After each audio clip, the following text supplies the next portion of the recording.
We're going to talk about impulse. Okay, the biggest difference between impulse and impulsive force. Okay, anyone want to start us off first? Let's start by the formula first, lah. Okay. Oh no, sorry, not the formula. The definition. Okay. What is the definition for impulse? Uh, how do we want to do this? Do you want to answer or you want me to call name? I don't remember this class. This class is I call name one. Oh yeah, yeah, correct. This class is I call name one because this class is the passive class, right? Okay, okay. Okay lah. Let's start with Elvin. Sorry, I'm very lazy. Let's just go alphabetically lah. Definition for impulse, please. Impulse is a change on momentum. Very good. Okay, change in momentum. And the formula for impulse. There are two formulas for impulse, and I mentioned in the video that I want you to look at them separately. It's either this or this. Okay, the first formula for impulse, Bernardine. J equals mv minus mu. Okay, I, not J. Where did I get J? Did I give J? Okay, sorry, what did you say? MV minus MU. Is that what you said, Bernardine? Yeah. Okay. Yes. All right. The next one, the second formula for impulse. Carlson. F times T. Okay, F times T. But both, okay. And interestingly enough, if you use different formulas, you will get different units. Although you're counting the same thing. Okay, you're counting the same thing, but you just get different units lah. Okay, Chloe, can you tell me what is the unit if I use this impulse? Oh, okay. No, it's not ms negative 1. Ms negative 1 is the unit for velocity. Okay, so velocity, the unit is ms negative 1. But impulse is momentum. Basically, it's the same unit as momentum because it's just mv minus mu. M times v is the unit for momentum. Mass times velocity. So if I combine both mass and velocity, since it's multiply, I will get, what is the unit for mass? Is kg. Okay, the unit for velocity is ms negative 1. Okay, so this is one unit for impulse. Okay, if you use mv minus mu, then the unit you should be using is kg ms negative 1. Okay, Diane, what is the second unit for impulse if I use this one? The force times time. NS, finally. Okay, thank you. Gosh. Okay, so the unit for impulse, okay, if depends on what formula you're using lah. Okay, if you're using F times T, okay, then we'll prefer to use Newton second. Okay, NS, N, big letter N lah. Okay, if you're using the change in momentum, which is mv minus mu, then the unit for impulse will be kilogram meters per second. Okay, kg ms negative 1. Okay, although technically, actually, you are counting the same thing. Okay, it's just a different way of counting depending on what is the information given to you. Because you're not going to get a situation now where every time you're given the force and the time. Sometimes you'll just be given the mass and the velocity. Now, in books, in a lot of books, including your textbook, the formula is written like this, mv minus mu. Okay, and I highly discourage you from using this. Because if you use this, students tend to forget lah. Okay, that actually you use one or the other pun cukup. Okay, but this is how the book writes it. Ft equals to mv minus mu. And then a lot of students, they just think, oh, okay, this is one formula in itself, which is not true. Okay, there is more than one way to count the same thing. Okay, it depends on what is the information given to you. Okay, so be very careful with that. All right, thanks. Let's go with Mr. or Miss Wong Yik-Swan. Can I have the definition for impulsive force, please? Okay, the formula for impulsive force, Miss Chang, Vion. mv minus mu over t. Okay, very good. Okay, see, so easy, right? I don't waste time because you just unmute yourself. Okay, mv minus mu over t. So if you take a look at this now, okay, so this is why the books, sorry. I'm wondering whether it came out. Oh, it has not come out. Okay, so the impulsive force formula is mv minus mu over t. Okay, as Vion very well pointed out. So the reason why a lot of books they give this way, mv minus mu, is because if you move this t over the other side, okay, over t, then you get the formula for impulsive force. That's why books like to use this method.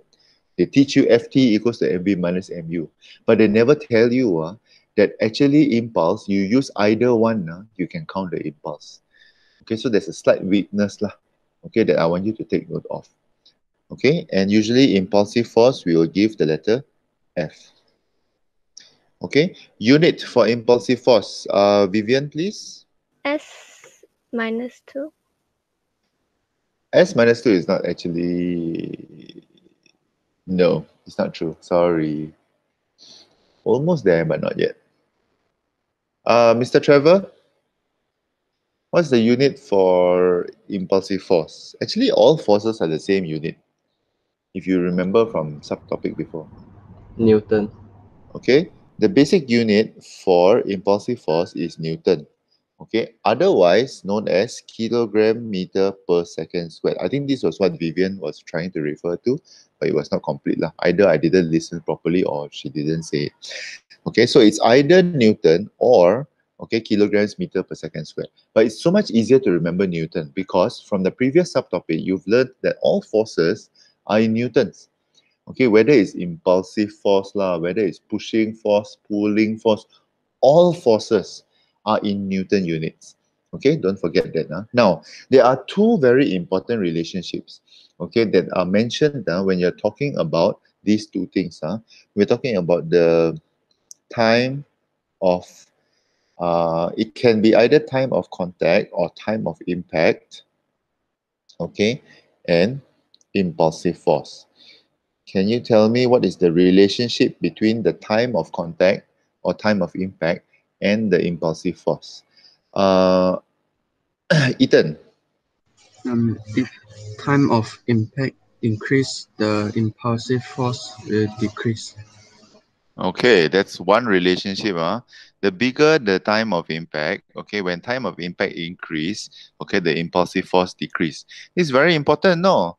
Okay, if you know, in the example that I gave in the video, okay, if you want to slap somebody, or if you want to punch somebody very effectively, right, you have to make sure that you not only hit strong, but you also have to make sure that the time of impact is very short, because the smaller the time of impact, it means if I punch somebody very fast, right? Okay, like yeah, I know, like all these people that watch video but actually never pay attention, right? You really deserve a slap in the face. Okay, if I want to slap you all effectively, I have to make sure that I do it in the shortest possible time. Okay, because when the time of contact is short, the impulsive force is very big. You're going to feel a much harder force. Okay, same like when you crash a car. Okay, when a car crashes into the tree, the time of contact is very short, very fast. Okay, that's why the damage on the car is very big. Imagine if the time of contact is very long. Okay, it takes a very long time for the car to crash into the tree. Maybe because it got bumper, okay, or maybe there's something in the car, or it takes a very long time to to hit the tree lah. Okay, so the impulsive force will be much less. Okay, we will talk about this in a little while, but this is basically this whole thing in a nutshell. Okay, we want to talk about impulse, we want to talk about impulsive force and the relationship, okay, between the time of contact and impulsive force. Please don't forget this. All right, let's take a look at the exercise questions, okay, as given over here. Okay, question number one. A softball player moves his hand backwards while catching a fast-moving ball. Okay, what is the point of this? Kenapa nobody catches the hand? Let's say if you play softball or you play baseball, nobody when the ball is coming, right, just holds your hand over there like that. Okay, it's going to make your hand rose up very fast. Okay, so why does he do this? Why is it when you catch a ball, you move behind a little bit more? Okay, okay, answer to this, please, Steffi. Okay, B, to increase the stopping time of the ball. All right, good, excellent. Oh, sorry, wrong pen. Okay, to increase the stopping time, because when the stopping time of the ball is increased, you feel less pain. Okay, definitely not to increase the impulsive force, because to increase the impulsive force is to hurt your hand. Okay, to control the ball to stop it from falling is not actually true. It may help, but the main point of this is to increase the stopping time of the ball. Stopping time, time of impact, okay, time of contact, all these things is the same. Okay, next, number two, impulse is a vector quantity. It has a unit ns. Which of the following units also belongs to impulse? Nordiana. Okay, it's B. Okay, good. All right, kg ms negative 1. Okay, let's move on. Next page. Number three, an athlete performing the high jump. This is also an application of impulsive force. What is the function of the mattress? Okay, same thing, the function of the mattress. Joey? C. Okay, C, to reduce the impulsive force acting on the athlete. How does it reduce the impulsive force? Okay, by increasing the time of impact. Okay, or the time taken to this one. So what I want you to get from this is that these two must come together. When you increase the time of impact, you reduce the impulsive force. Remember this as a set, not separately. Okay, especially if you're going to do essay questions, this has to be written as a set. Okay, like for example, your full name you don't just write Alvin, you write Alvin Goh Ming Suan if you're going to write your full name. Okay, just like this. Okay, when you talk about increasing the time of impact, you must talk about reducing impulsive force. When you talk about reducing time of impact, you must talk about increasing impulsive force. Okay, number four, diagram below. Sorry, this announcement is very annoying. Diagram below shows a parachutist landing with his legs bent. Why does he bend his legs? Okay, almost the same this one. Leong Kao? To lengthen the time of impact of his feet to the ground. Okay, very good. To lengthen the time of impact so that the impulsive force is less. Okay. Five, a box with a mass of 55 kilograms being dropped from a helicopter. At the moment before touching the ground, the velocity of the box is 12 meters per second. The box stops 2 seconds after touching the ground. What is the magnitude of the impulsive force? So this is a calculation question lah. Okay. Rahman. B. Can you tell me how you got B? 55 times 12 over 2. 55 times 12 over 2. What formula is this? Actually, it's incomplete. If you think about it, it's not complete. Astaga. Yeah. It's not actually complete. It may be correct, okay, but it's not complete.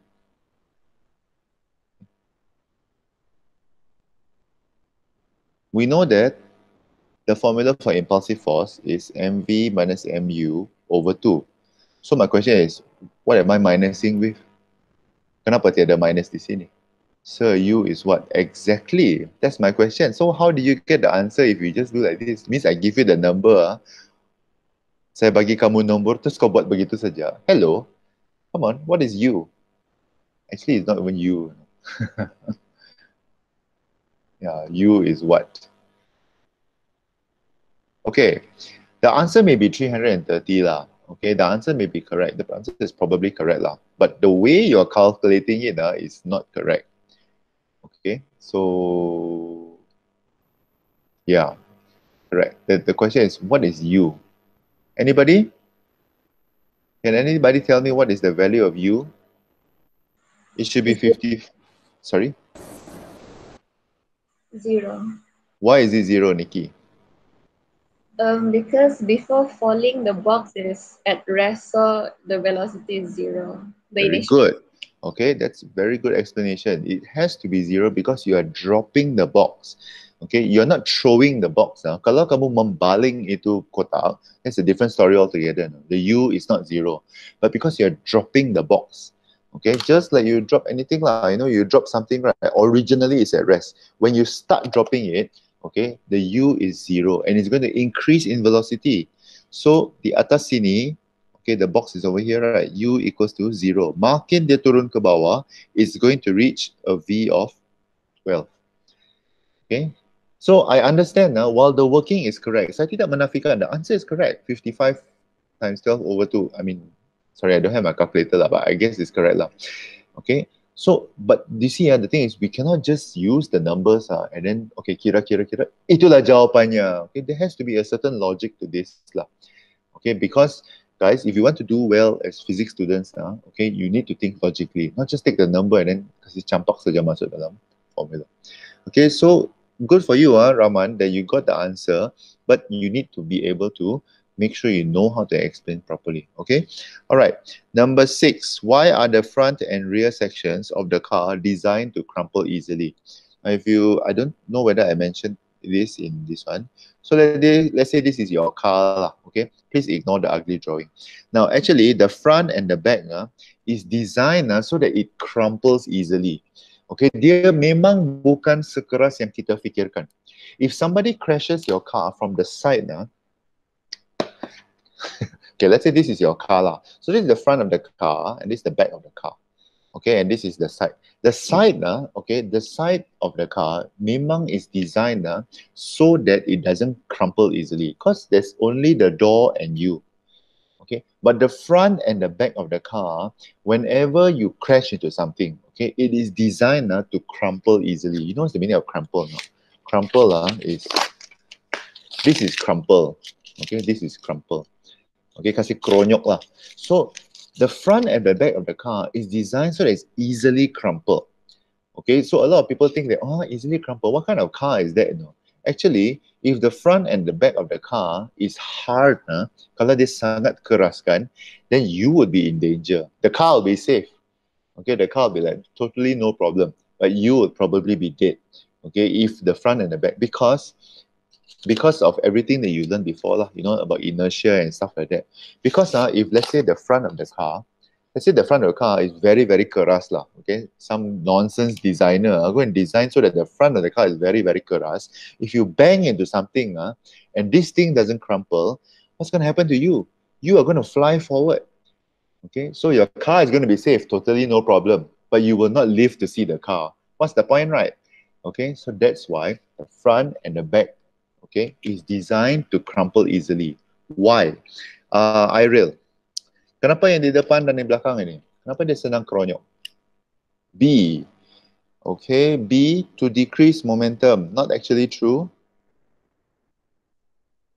You want to try again? To decrease momentum is not actually true. D, to decrease impulse. No, sorry. Okay, the answer is A. Okay, to increase the impact time. Okay, because remember, formula for impulsive force is mv minus mu over t. When the time is increased, the impulsive force is decreased. Okay, it is designed to crumple easily supaya masa untuk kamu berlanggar, the time for you during the accident will be increased. Okay, to us we don't really feel it.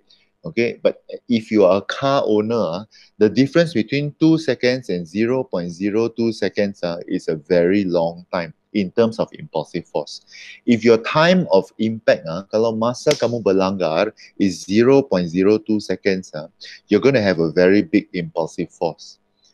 Okay, which is not good lah. Okay, it's not good. But if you have a big time of impact, you're going to have a small impulsive force. You are going to be less hurt. Okay, a big impulsive force is not good for us, you know. Okay, remember, the point is human lives are more important than your car. Okay, car is easily replaceable, but human life only have one only, you know. You only have one human life. There's no price that is higher than a human life. Okay, so doesn't matter whether the car rosak, you know. Yang penting you hidup. Okay, the important thing is you live. Okay, not semua orang bimbang pasal kereta tapi tiada orang yang bimbang pasal orang. Come on. Okay, 2 seconds and 0.02 seconds is a very big difference. Okay, it's 100 times difference, literally. Okay, and makes all the difference for the impulsive force. Okay, number 7, diagram 5.1, 5.2 show 2 methods of catching a ball. Okay, which of the following explains the magnitude of the impulsive force on the hands, catching the ball. So the difference between 5.1 5.2 is 5.1, he just put his hand over there and stay. So the ball come and hit. 5.2, after he catches the ball, he moves behind a little bit, just like the softball question just now. Okay. Meryl, can you give me the answer to this, please? C. C. Okay, the diagram 5.1, impulsive force is big. Diagram 5.2, impulsive force is small. Very good. Because in diagram 5.1, the time of impact is small. In diagram 5.2, the time of impact is big. Okay, it take a longer time for the ball to stop. Whereas in 5.1, it takes a very short time for the ball to stop. Short time for the ball to stop means your hands yang kena. Okay, so yeah. Nobody catches the ball and then leave his hand over there. Sure, have to move back a little bit. Okay, so as I said just now, the front of the car, okay, is this zone which we call a crumple zone. Okay, and especially the front of the car. Because usually kalau orang accident kan, usually the front of the car is the one that kena. Okay, so the crumple zone is designed to what? Let's go back to Alvin. Oh no, I haven't called Ng Chen Hee, sorry. Ng Chen Hee, can you answer this number 8, please? C. The answer to this is C, to lengthen the collision time. Very good. Okay, same thing. Same thing again. Okay, why is it that when people do long jump, or even high, no, not high jump, let's say gymnastics, okay, I think gymnastics, if I'm not mistaken, and I don't know whether there's a gymnast in this class, but I remember in gymnastics, after you flip everything, right, then when you finally land, you cannot bend your legs because bending the legs means minus points.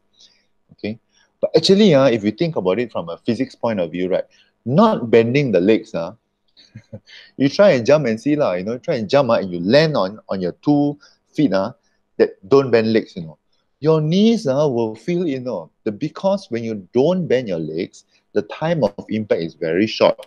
The time of impact very short means impulsive force is going to be very big. Look at the formula. Time of contact very short, impulsive force is going to be very big. Okay, so if you don't bend your legs, let's say you flip, you somersault everything, then after you land on your 2 feet, tong, like that, you don't even bother to bend your legs, okay, you are going to experience a very big impulsive force. And who is going to experience it? Actually, kamu punya lutut. Your knees are going to feel the impulsive force. That's why gymnastics you cannot do forever, especially if you flip and you don't bend your legs. After a while, your legs will feel it. Okay, so I'm going to answer this number 9. The athlete bends his legs in order to reduce the impulsive force on his feet. Because by bending the legs, he increases the time of impact. Okay, I don't know how many of you in this class here are athletes, okay, but definitely if you do long jump, nobody does a long jump and then his feet straight to the ground like that. Ex-artist gymnast is supposed to bend, stand up and pose. I think not bending is a different part of gymnastics. Oh, really? Okay, all right. Because I remember I didn't know that. Okay, maybe artistic gymnastics is different. Like, what is the other one? What is the other one that it's not called artistic? Artistic is the one with the ball and everything, right? The one that does floor exercise. And one of my most favorite gymnastic events to watch is always floor exercise. But I don't know what is it called. It's not called artistic gymnastics. It's the other kind of gymnastics. That's artistic gymnastics. Then what's the other one with the ball and everything? Oh, rhythmic. Yeah. Really, supposed to bend. Stand up and then pose. I thought that if you bend, then you will lose marks. No, man.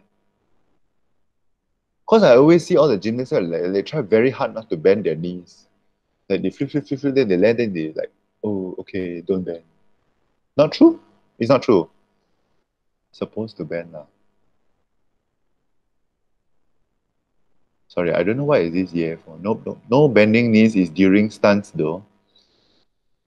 So like during competition, are you supposed to bend the knees? The landing need to bend. Oh, during stunts you don't bend. But the bending need to bend. Got certain angle also. Gosh. Okay. I think Chloe is going to make my next assignment very interesting. Okay, good. I got idea already. Okay. Sorry. Ooh, okay. I'm looking forward to this. Okay.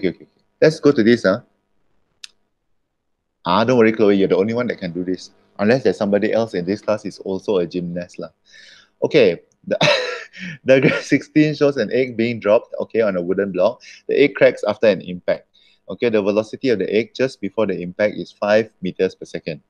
Okay, name the force involved during the impact. Let's go back to Elvin. Have I called everybody? I think I've called everybody, right? Yeah, I've called back everybody. I know that 3 people are not here. Okay, Elvin, what's the name of this force? Change of momentum. No. Name the force. Name. The change of momentum is a definition. Definitions is a meaning lah. But I want the name of the force. We've been talking about it since the beginning of this class. Oh, okay. Impulsive force. Okay. Give one reason why the egg cracked after the impact. Bernardine? Why is it that the egg cracked after the impact?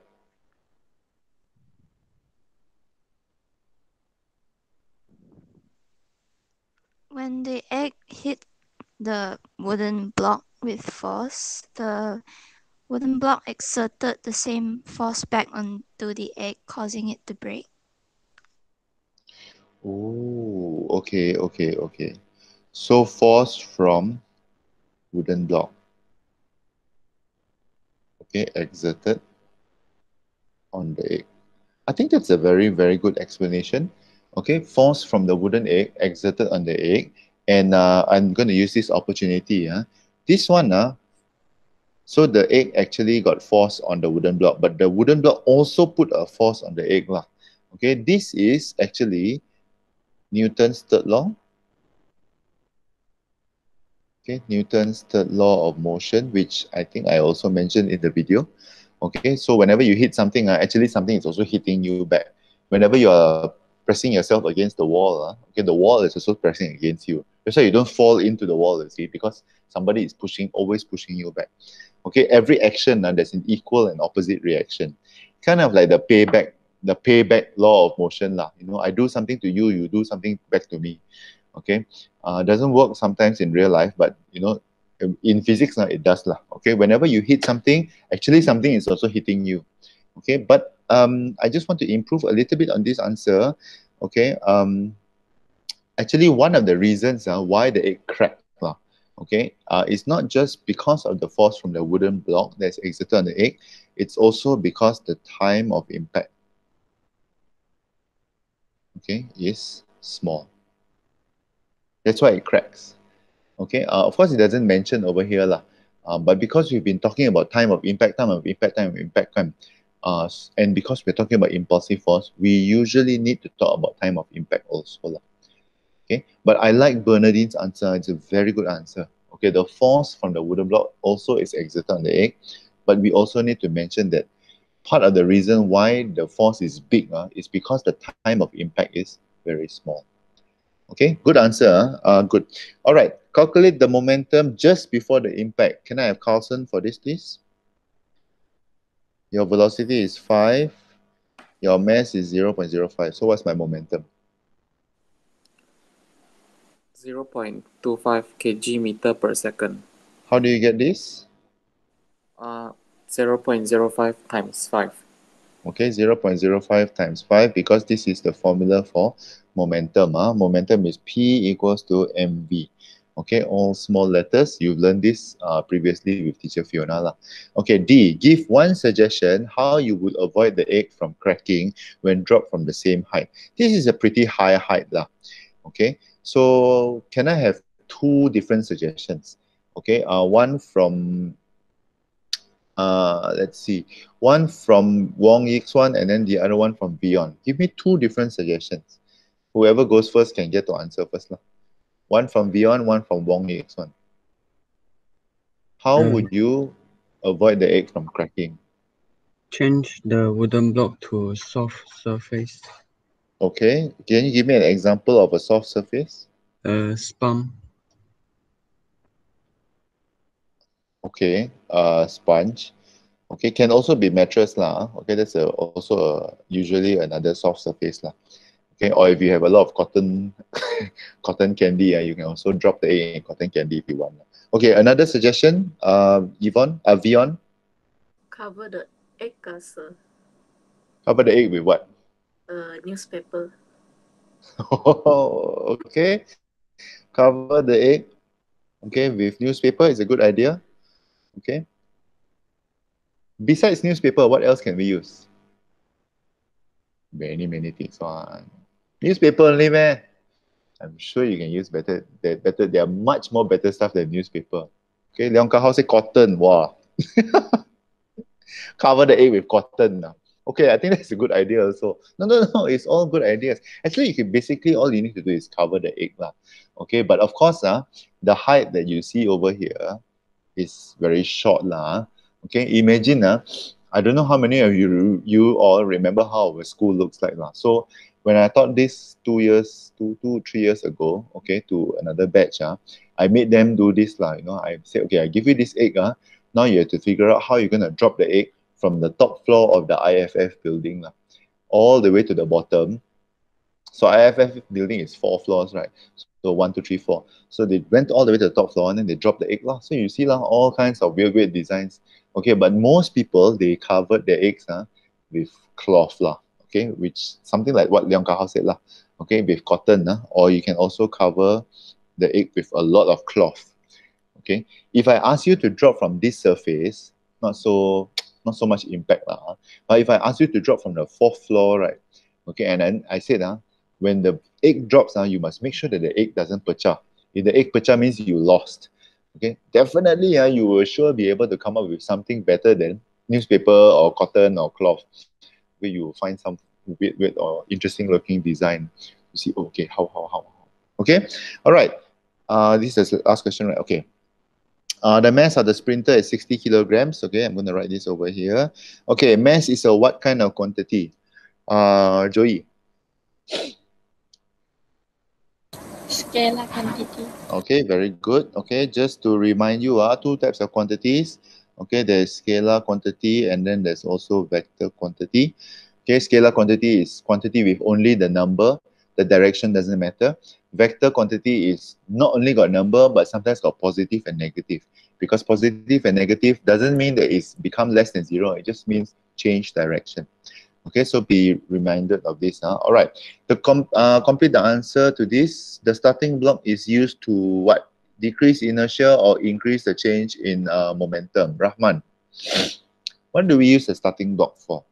Increase change in momentum. Okay, very good. Increase change in momentum, you're going faster. Okay, all right. C, the sprinter exerting a force of 450 newtons on the starting block. Calculate the impulse, okay, of the sprinter. Okay, so for this last one, I'm going to give the honor to Mr. Ng Chen Hee. Oh, yeah. Why did you raise your hand? 180 newtons second. Can you tell me how you got this answer? 400 divided by 1000, okay, is 0.4. And then after that, 450 times 0.4. Okay, equals to 180 newtons second. Because this one we're using F times T lah. Okay, so this is how you will write it. Okay, 450 times 0.4, you get 180 newtons second. Okay, my question is, why am I doing this? Why do I want to divide by 1000? Because the milliseconds change to seconds divided by 1000, okay? So this is a very important thing. Thank you, Mr. Ng. So you notice that the unit they give for time over here is 400 millisecond, okay, ms. Now, one of the biggest complaints that every physics student has is the unit for velocity is ms negative 1. And this is meters per second negative 1. Whereas if time, sometimes they give you 400 ms. And sometimes students tend to confuse millisecond and meter second. There's no such unit as meter second. There's always meter per second. But ms is usually milliseconds. Okay.